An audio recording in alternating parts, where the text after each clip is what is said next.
Cela remonte à des années. Lorsqu'on était étudiant ici au Sénégal, par Tata Émilie, qui est devenue aujourd'hui ma marraine, on a entendu parler du week-end de femmes.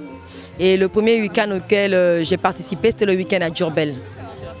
Donc c'est durant le week-end de Diourbel que j'ai eu à faire ma rencontre, mon face-à-face avec le Seigneur. Et à ce moment-là, ça a été bouleversant et toute ma vie a changé. Donc à partir de cette rencontre, quand je suis rentrée, j'ai communiqué à mes frères, parce qu'on était entre frères et sœurs. Donc je leur ai communiqué ça, que voilà, je suis allée à un week-end, j'ai rencontré Jésus. Et eux-mêmes, ils ont vu le changement. On n'a plus jamais manqué de week-end des femmes. Et après, on n'était pas baptisés comme mieux confirmés. Mais à partir de ces week-ends de femmes, on a eu envie de recevoir le Christ, de prendre la communion. Et donc on s'est engagé en famille à faire la catéchèse.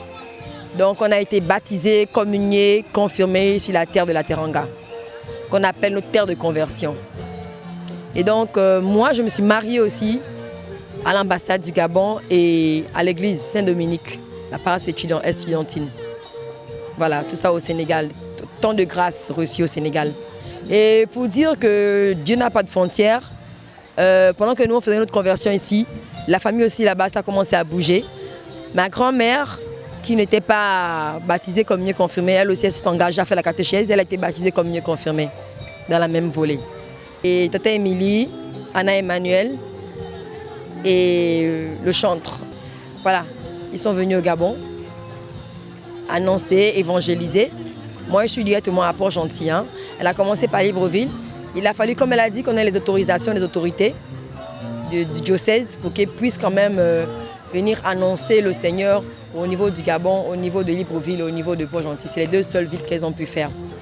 Et donc, elle est arrivée à Port-Gentil. On a vu notre évêque, il a donné son accord. On a vu le Monseigneur, le vicaire général, il a donné son accord. Et donc, on a fait de la... Elle nous a laissé des affiches. Et on a affiché dans toutes les églises du diocèse de Port-Gentil.